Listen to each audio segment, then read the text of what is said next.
Gürcüstanın sabiq prezidenti Mixail Saakaşvili və ölkənin 3 əsas müxalifət blokunu təmsil edən 7 liderə qarşı cinayət işi açılıb. Bu barədə ölkənin baş prokuroru Georgi Kvarakidze məlumat verib.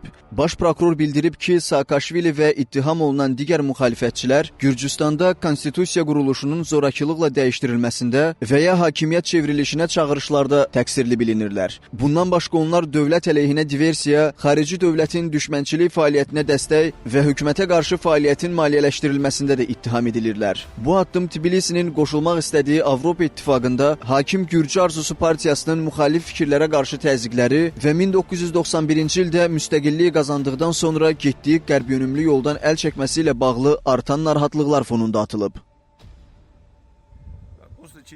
Oktyabrın 4-də hökumət çevrilişinə cəhdindən sonra cinayət işi açıldı və bununla bağlı olan şəxslər müəyyən edildi. Burada bir çox faktorlar var idi. Qərb məsələyə qarışmışdı və çevrilişi dəstəkləyirdi. Onlar hakimiyyətə öz adamlarını gətirmək istəyirdi. Onların arasında həbsxanada və azadlıqda olan liderlər var idi. Bu o qruplaşmalardır ki, xaricdən maliyyələşirlər. Bu məsələdə azad olunmağını gözləyən Saakaşvili və ictimai asayişin pozulmasına görə həbsxanada olanların dəlilləri var idi. Biz buna hökumətin qisas addımları kimi baxmamalıyıq. Çünki istənilən dövlət çevriliş edərək ölkənin suverenliyini təhlükə altına atacaq şəxsi bağışlamaz.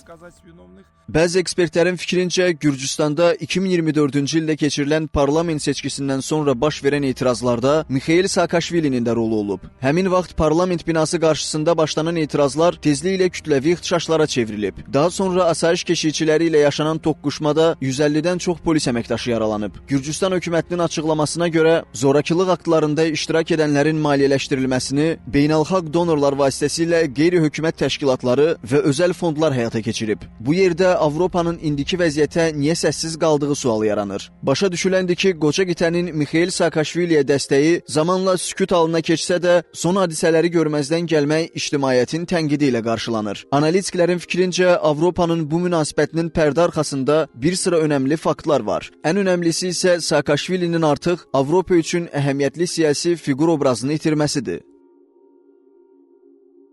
Daha böyük siyasi mənzərədə Saakaşvilinin artıq o qədər də əhəmiyyəti yoxdur. Sağlamlığındakı problemlər və bir müddətdir məhkum olması Qərbin ondan dəstəyini çəkməsinə səbəb olub. Bu məqam özünü 2024-cü il seçkisində daha çox göstərdi.